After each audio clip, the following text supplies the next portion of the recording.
Chapter 20. The desire to write was stirring in Martin once more. Stories and poems were springing into spontaneous creation in his brain, and he made notes of them against the future time when he would give them expression. But he did not write. This was his little vacation. He had resolved to devote it to rest and love, and in both matters he prospered. He was soon spilling over with vitality, and each day he saw Ruth, at the moment of meeting, she experienced the old shock of his strength and health. "Be careful," her mother warned her once again. "I am afraid that you are seeing too much of Martin Eden." But Ruth laughed from security. She was sure of herself, and in a few days he would be off to sea. Then, by the time he returned, she would be away on her visit east. There was a magic, however, in the strength and health of Martin. He, too, had been told of her contemplated Eastern trip, and he felt the need for haste. Yet he did not know how to make love to a girl like Ruth. Then, too, he was handicapped by the possession of a great fund of experience with girls and women who had been absolutely different from her. They had known about love and life and flirtation, while she knew nothing about such things. Her prodigious innocence appalled him, freezing on his lips all ardors of speech, and convincing him, in spite of himself, of his own unworthiness. Also, he was handicapped in another way. He had himself never been in love before. He had liked women, in that turgid past of his, and been fascinated by some of them, but he had not known what it was to love them. He had whistled in a masterful, careless way, and they had come to him. They had been diversions, incidents, part of the game men play, but a small part at most. And now, and for the first time, he was a suppliant, tender and timid and doubting. He did not know the way of love, nor its speech, while he was frightened at his loved one's clear innocence. In the course of getting acquainted with a varied world, whirling on through the ever-changing phases of it, he had learned a rule of conduct which was to the effect that when one played a strange game, he should let the other fellow play first. This had stood him in good stead 1,000 times, and trained him as an observer as well. He knew how to watch the thing that was strange, and to wait for a weakness, for a place of entrance, to divulge itself. It was like sparring for an opening in fist-fighting. And when such an opening came, he knew by long experience to play for it and to play hard. So he waited with Ruth and watched, desiring to speak his love, but not daring. He was afraid of shocking her, and he was not sure of himself. Had he but known it, he was following the right course with her. Love came into the world before articulate speech, and in its own early youth it had learned the ways and means that it had never forgotten. It was in this old, primitive way that Martin wooed Ruth. He did not know he was doing it at first, though later he divined it. The touch of his hand on hers was vastly more potent than any word he could utter. The impact of his strength on her imagination was more alluring than the printed poems and spoken passions of 1,000 generations of lovers. Whatever his tongue could express would have appealed, in part, to her judgment. But the touch of hand, the fleeting contact, made its way directly to her instinct. Her judgment was as young as she, but her instincts were as old as the race and older. They had been young when love was young, and they were wiser than convention and opinion and all the newborn things. So her judgment did not act. There was no call upon it, and she did not realize the strength of the appeal Martin made from moment to moment to her love nature. That he loved her, on the other hand, was as clear as day, and she consciously delighted in beholding his love manifestations. The glowing eyes, with their tender lights, the trembling hands, and the never-failing swarthy flush that flooded darkly under his sunburn. She even went farther, in a timid way inciting him, but doing it so delicately that he never suspected, and doing it half-consciously, so that she scarcely suspected herself. She thrilled with these proofs of her power that proclaimed her a woman. and she took an Eve-like delight in tormenting him and playing upon him. Tongue-tied by inexperience and by excess of ardor, wooing unwittingly and awkwardly, Martin continued his approach by contact. The touch of his hand was pleasant to her, and something deliciously more than pleasant. Martin did not know it, but he did know that it was not distasteful to her. Not that they touched hands often, save at meeting and parting, and that in handling the bicycles, in strapping on the books of verse they carried into the hills, and in conning the pages of books side by side. There were opportunities for hand to stray against hand. And there were opportunities, too, for her hair to brush his cheek, and for shoulder to touch shoulder, as they leaned together over the beauty of the books. She smiled to herself at vagrant impulses which arose from nowhere, and suggested that she rumple his hair, while he desired greatly, when they tired of reading, to rest his head in her lap and dream with closed eyes about the future that was to be theirs. On Sunday picnics at Shellmound Park and Schuetzen Park in the past, he had rested his head on many laps, and, usually, he had slept soundly and selfishly while the girls shaded his face from the sun, and looked down and loved him, and wondered at his lordly carelessness of their love. To rest his head in a girl's lap had been the easiest thing in the world until now, and now he found Ruth's lap inaccessible and impossible. Yet it was right here in his reticence that the strength of his wooing lay. It was because of this reticence that he never alarmed her.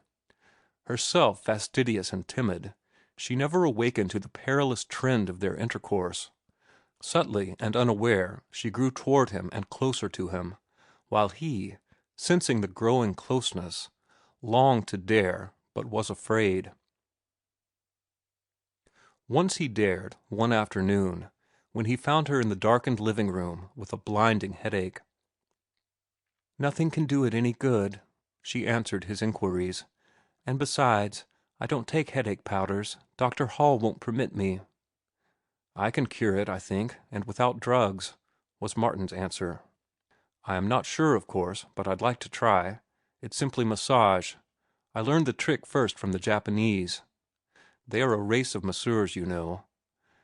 Then I learned it all over again with variations from the Hawaiians. They call it lomi lomi. It can accomplish most of the things drugs accomplish, and a few things that drugs can't." Scarcely had his hands touched her head when she sighed deeply. "That is so good," she said. She spoke once again, half an hour later, when she asked, "Aren't you tired?" The question was perfunctory, and she knew what the answer would be. Then she lost herself in drowsy contemplation of the soothing balm of his strength. Life poured from the ends of his fingers, driving the pain before it, or so it seemed to her, until with the easement of pain she fell asleep and he stole away. She called him up by telephone that evening to thank him. "I slept until dinner," she said. "You cured me completely, Mr. Eden, and I don't know how to thank you." He was warm and bungling of speech and very happy as he replied to her, and there was dancing in his mind throughout the telephone conversation the memory of Browning and sickly Elizabeth Barrett. What had been done could be done again, and he, Martin Eden, could do it and would do it for Ruth Morse. He went back to his room, to the volume of Spencer's Sociology lying open on the bed. But he could not read. Love tormented him and overrode his will, so that, despite all determination, he found himself at the little ink-stained table. The sonnet he composed that night was the first of a love cycle of 50 sonnets, which was completed within 2 months. He had the love sonnets of the Portuguese in mind as he wrote, and he wrote under the best conditions for great work, at a climacteric of living, in the throes of his own sweet love madness. The many hours he was not with Ruth he devoted to the love cycle, to reading at home, or to the public reading rooms, where he got more closely in touch with the magazines of the day, and the nature of their policy and content. The hours he spent with Ruth were maddening alike in promise and in inconclusiveness. It was a week after he cured her headache that a moonlight sail on Lake Merritt was proposed by Norman and seconded by Arthur and Olney. Martin was the only one capable of handling a boat, and he was pressed into service. Ruth sat near him in the stern, while the three young fellows lounged amidships, deep in a wordy wrangle over frat affairs. The moon had not yet risen, and Ruth, gazing into the starry vault of the sky, and exchanging no speech with Martin, experienced a sudden feeling of loneliness. She glanced at him. A puff of wind was heeling the boat over till the deck was awash, and he, one hand on tiller and the other on main sheet, was luffing slightly, at the same time peering ahead to make out the near-lying north shore. He was unaware of her gaze, and she watched him intently, speculating fancifully about the strange warp of soul that led him, a young man with signal powers, to fritter away his time on the writing of stories and poems, foredoomed to mediocrity and failure. Her eyes wandered along the strong throat, dimly seen in the starlight, and over the firm poised head, and the old desire to lay her hands upon his neck came back to her. The strength she abhorred attracted her. Her feeling of loneliness became more pronounced, and she felt tired. Her position on the heeling boat irked her, and she remembered the headache he had cured and the soothing rest that resided in him. He was sitting beside her, quite beside her, and the boat seemed to tilt her toward him. Then arose in her the impulse to lean against him, to rest herself against his strength, a vague, half-formed impulse which, even as she considered it, mastered her and made her lean toward him. Or was it the heeling of the boat? She did not know. She never knew. She knew only that she was leaning against him and that the easement and soothing rest were very good. Perhaps it had been the boat's fault, but she made no effort to retrieve it. She leaned lightly against his shoulder, but she leaned, and she continued to lean when he shifted his position to make it more comfortable for her. It was a madness, but she refused to consider the madness. She was no longer herself but a woman, with a woman's clinging need, and though she leaned ever so lightly, the need seemed satisfied. She was no longer tired. Martin did not speak. Had he, the spell would have been broken. But his reticence of love prolonged it. He was dazed and dizzy. He could not understand what was happening. It was too wonderful to be anything but a delirium. He conquered a mad desire to let go sheet and tiller and to clasp her in his arms. His intuition told him it was the wrong thing to do, and he was glad that sheet and tiller kept his hands occupied and fended off temptation. But he luffed the boat less delicately, spilling the wind shamelessly from the sail, so as to prolong the tack to the north shore. The shore would compel him to go about, and the contact would be broken.